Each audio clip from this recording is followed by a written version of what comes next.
അതിൽ പറഞ്ഞു അഷ്ഹദു അല്ലാ ഇലാഹ ഇല്ലല്ലാഹ് വഅഷ്ഹദു അന്ന മുഹമ്മദർ റസൂലുള്ളാഹ് സല്ലല്ലാഹു അലൈഹി വആലിഹി വസഹ്ബിഹി വസല്ലം.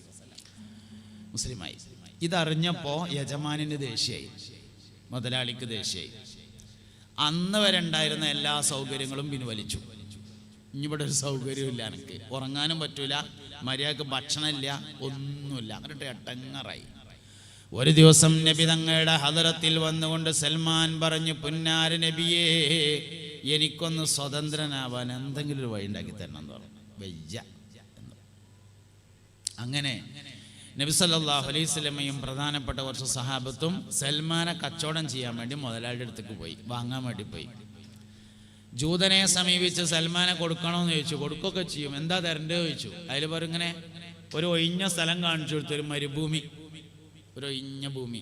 എന്നിട്ട് പറഞ്ഞു, ഈ സ്ഥലത്ത് 300 ഈത്തപ്പന മരങ്ങൾ കൃഷി ചെയ്യണം. എന്നിട്ട് അത് വെള്ളം കൊടുത്ത് വളം കൊടുത്ത് അതിനെ നോക്കി വലുതാക്കി 300 എണ്ണത്തിൽ നിന്ന് ഈത്തപ്പഴം പറിച്ചു തന്നാൽ അന്ന് മുതൽ സൽമാൻ സ്വതന്ത്രനാണ് എന്ന് പറഞ്ഞു. അടുത്തൊന്നും നടക്കാനുള്ള ഒരു സാധ്യതയില്ല. അങ്ങനെയല്ലോ, ഈത്തപ്പനമരം കായ്ക്കണമെങ്കിൽ ചുരുങ്ങിയത് 9 വർഷം വേണമെന്നാണ് കണക്ക്.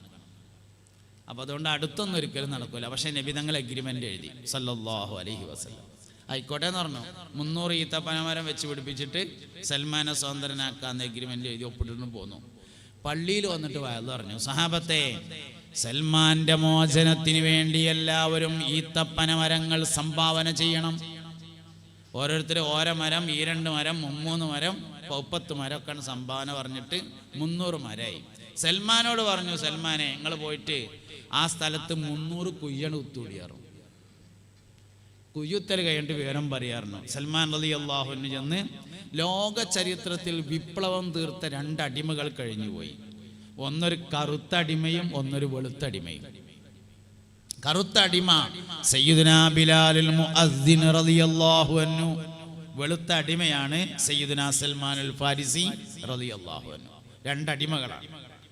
അതുകൊണ്ട് 300 കുയ്യുത്താൻ പറഞ്ഞു. സൽമാൻ റളിയല്ലാഹു അൻഹു 300 കുയ്യ് റെഡിയാക്കിയിട്ട് നബി തങ്ങളോട് വിവരം പറഞ്ഞു, കുയ്യ് റെഡി ആയിട്ടുണ്ട് പറഞ്ഞു. അതിൽ സംഭാവന പറഞ്ഞ ഈത്തപ്പന തയ്യൊക്കെ വാങ്ങിയിട്ട് നബി തങ്ങൾ പോയി സല്ലല്ലാഹു അലൈഹി വസല്ലം. ഓരോ കുയ്യിലും അവിടുത്തെ ഷറഫാക്കപ്പെട്ട കൈകൊണ്ട് ബിസ്മി അല്ലിയിട്ട് ഈത്തപ്പന മരം കുഴിച്ചിട്ടു. വേഗം വളർന്നു, വളരെ പെട്ടെന്ന് വളർന്നു. കുറഞ്ഞ കാലം കൊണ്ട് 299 മരങ്ങളിൽ നിന്ന് ഈത്തപ്പഴം പറിച്ചു. പക്ഷെ ഒന്ന് കായ്ച്ചില്ല. 300 എണ്ണം കായ്ച്ചാലേ സ്വതന്ത്രനാകാൻ പറ്റുള്ളൂ. അതുകൊണ്ട് 299 കായ്ച്ചുള്ളൂ. അപ്പോൾ ഉമർ റളിയല്ലാഹു അൻഹു വന്നിട്ട് പറഞ്ഞു, പൊന്നാര നബി, എനിക്കൊരു കാര്യം പറയാണ്ട് പറഞ്ഞു. എന്താ ചോദിച്ചു. നിങ്ങളിങ്ങനെ ഒരു തലക്കെന്ന് ഇങ്ങനെ കുഴിച്ചിട്ട് വരുമ്പോൾ ഒന്ന് സ്പീഡായിക്കോട്ടെ വെച്ചിട്ട് ആ മരം ഞാൻ കുഴിച്ചിട്ടതായിരുന്നു എന്ന് പറഞ്ഞു. 299 നബി തങ്ങൾ കുഴിച്ചിട്ടതാണ്. അപ്പോൾ ഉമർ റളിയല്ലാഹു അൻഹു ഒന്ന് സ്പീഡാക്കി കൊടുത്തതാണ്, ഒന്ന് മൂപ്പരാണ് കുഴിച്ചിട്ട് കൊടുത്തതാണ്. അതാണ് സംഭവം. അതിൽ ആ മരം പറിച്ചിട്ട് ആദിക്കെന്ന് കുഴിച്ചിട്ടു. എന്നിട്ടത് വലുതായി അതിൽ നിന്ന് ഈത്തപ്പഴം പറിച്ചു കൊടുത്തിട്ട് സൽമാൻ അൽ ഫാരിസി റളിയല്ലാഹു അൻഹു സ്വതന്ത്രനായി. ആ തോട്ടം, അതാണ് സൽമാൻ റളിയല്ലാഹു അൻഹുവിൻ്റെ തോട്ടം. ആ ഈത്തപ്പന മരം ഇന്നുണ്ടാവില്ല, ഇന്നുണ്ടെങ്കിൽ കുറച്ച് ഈത്തപ്പഴം കൊണ്ടുവരായിരുന്നു. 150 വർഷം ഈത്തപ്പന മരത്തിന് കാലാവധി ഉള്ളൂ. ഇത് 1500 കൊല്ലം മുമ്പുള്ള സംഭവമാണ് ഈ പറഞ്ഞത്. അതുകൊണ്ട് ആ ഈത്തപ്പന മരം ഉണ്ടാവില്ല, തോട്ടം ഉണ്ട് എന്നേ ഉള്ളൂ.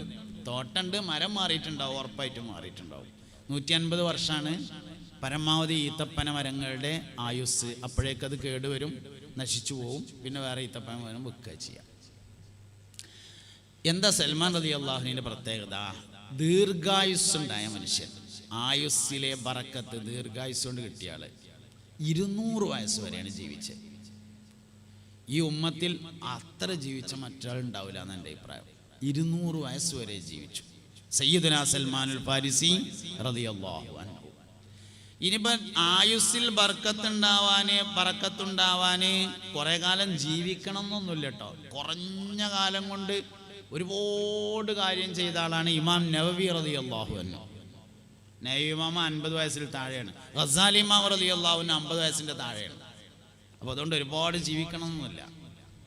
എന്നാൽ താരതമ്യേന ആയുസ് കൂടിയ ആൾക്കാരുണ്ട്. ഗൗസുൽ ആദം സുൽത്താൻ മുഹിയുദ്ദീൻ അബ്ദുൽ ഖാദിർ ജീലാനി ഖദ്ദസല്ലാഹു സിർറഹുൽ അസീസ് 90 വയസ്സാണ്. 25 കൊല്ലം നാട്ടിൽ ഉമ്മയിൽ നിന്ന് വിദ്യാഭ്യാസം നേടി. 25 വർഷം. 25 വർഷം വിദേശത്ത് പഠനങ്ങൾ നടത്തി. 65 കൊല്ലം കച്ചവടം നടത്തി. 40 കൊല്ലം വയല് പറഞ്ഞു. എല്ലാം കൂടിയും കൂട്ടിയാൽ 90 ഉണ്ടാകാൻ പറ്റുള്ളൂ. കാരണം മുഹ്യിദ്ദീൻ ഷേഖ് 90 കൊല്ലം ജീവിച്ചിട്ടുള്ളൂ. 25 കൊല്ലം നാട്ടിൽ പഠിച്ചു. കൂട്ടിയോക്കി 25 കൊല്ലം വിദേശത്ത് പഠിച്ചു. 65 കൊല്ലം കച്ചവടം ചെയ്തു. 40 കൊല്ലം വയല് പറഞ്ഞു. 35 കൊല്ലം ദർസും നടത്തി. എല്ലാം കൂടിയും കൂട്ടി എത്ര ഉണ്ടാകാൻ പറ്റുള്ളൂ? 90 ഉണ്ടാകാൻ പറ്റുള്ളൂ. കാരണം വയസ്സ് 90 ഉള്ളൂ. അപ്പം എന്താ, 2 കാര്യം ഒപ്പം ചെയ്തിരുന്നു. കച്ചവടത്തിൻ്റെ കൂടെ വയലുണ്ട്, കച്ചവടത്തിൻ്റെ അതിൻ്റെ ഒപ്പം ദർസും ഉണ്ട്. അങ്ങനെയാണ്. 25 ആണ്ടോളം ചുറ്റി നടന്നോവർ ഇരിയെന്ന ഏകൽ കേട്ടാരേയിരുന്നോവർ 40 ഇറ്റാണ്ടോളം വയല് പറഞ്ഞോവർ നന്നായി 90 കൊല്ലം ഇരുന്നോവർ. ഗൗസുൽ ആദം സുൽത്താൻ മുഹിയുദ്ദീൻ അബ്ദുൽ ഖാദിർ ജീലാനി ഖദ്ദസല്ലാഹു സിർറഹുൽ അസീസ്. മിനിഞ്ഞാന്ന് ഞാൻ വയതിന് പോയ സ്ഥലത്ത്, മിനിഞ്ഞാന്ന് ഞാൻ രാത്രി പരിപാടിക്ക് പോയ സ്ഥലത്ത് മമ്പറം തങ്ങൾ സിയാറത്ത് ചെയ്തിരുന്നൊരു ഖബറുണ്ട്. മമ്പറം തങ്ങൾ വാപ്പ ഇടക്കിടക്ക് വരും, സിയാറത്ത് ചെയ്യും. മഞ്ചേരിയിൽ നിന്ന് അല്പം ദൂരേക്ക് പോയിട്ട് കാരക്കുന്ന് എന്ന് പറഞ്ഞ സ്ഥലം, അവിടുന്ന് കഴിഞ്ഞ് കുറച്ചുകൂടി പോകണം, അവിടെയാണ് മമ്പറം തങ്ങൾ സിയാറത്തിന്. മഞ്ചേരിയിൽ മേലാക്കം ജുമാഅത്ത് പള്ളിയുണ്ട്, ഒരു പള്ളിയുണ്ട്. ആ പള്ളി ഈ സ്ഥലത്തേക്ക് മമ്പറത്തെ തങ്ങൾ സിയാറത്തിന് വരുമ്പോൾ നിസ്കരിക്കാൻ വേണ്ടി ഉണ്ടാക്കിയ പള്ളിയായിരുന്നു എന്നാണ്. മഞ്ചേരി ടൗണിലാണ് ഇന്ന് മേലാക്കം ജുമാഅത്ത് പള്ളി ഉള്ളത്. അങ്ങനെ മമ്പറത്തെ തങ്ങൾ പാപ്പ സിയാറത്ത് ചെയ്തിരുന്ന ഒരു മക്ബറ, വളരെ പ്രശസ്തമായ ഒരു മക്ബറയാണ്. ആ മക്ബറയിൽ അന്ത്യവിശ്രമം കൊള്ളുന്ന മഹാനവറുകൾ ആകെ ജീവിച്ചത് 17 വയസ്സ് വരെ മാത്രമാണ് എന്നാണ്. ആകെ 17 വയസ്സ് വരെ ജീവിച്ചിട്ടുള്ളൂ. പക്ഷെ വലിയൊരു സ്വാലിഹായ അറിയപ്പെട്ട മനുഷ്യൻ. മമ്പറത്തെ തങ്ങൾ എല്ലാ ആഴ്ചയിലും സിയാറത്ത് ചെയ്യാൻ വരാറുണ്ടായിരുന്ന ഖബറാണെന്ന്.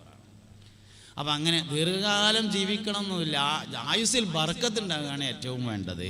ഇത് ബർക്കത്തിൻ്റെ മാസമാണ് റജബ്. ഫറജബുൻ അവ്വലു ശുഹൂരിൽ ബറക അൽ മുൻഖിദത്തു മിൻ കുല്ലി ഫിത്നത്തിൻ വഹൽക. റജബ് മാസം അവ്വലു ശുഹൂരിൽ ബറക, ബറക്കത്തിൻ്റെ 1ാമത്തെ മാസമാണ് എന്ന് കഴിഞ്ഞ വെള്ളിയാഴ്ച, ഇന്നലല്ല ഇതിൻ്റെ മുമ്പത്തെ വെള്ളിയാഴ്ച നമ്മളെ ഖത്തീബ് ഓതിയ ഖുത്ബയിൽ പറയുന്നുണ്ട്. റജബുൻ അവ്വലു ശുഹൂരിൽ ബറക. റജബ് ബറക്കത്തിൻ്റെ 1ാം മാസമാണെങ്കിൽ ഷഅബാൻ 2ാം മാസമാണ്, റമദാൻ ബറക്കത്തിൻ്റെ 3ാം മാസമാണ്. അതുകൊണ്ട് റജബിലെ ഏറ്റവും പ്രധാനപ്പെട്ട ചർച്ചാ വിഷയവും ബറക്കത്ത് തന്നെ.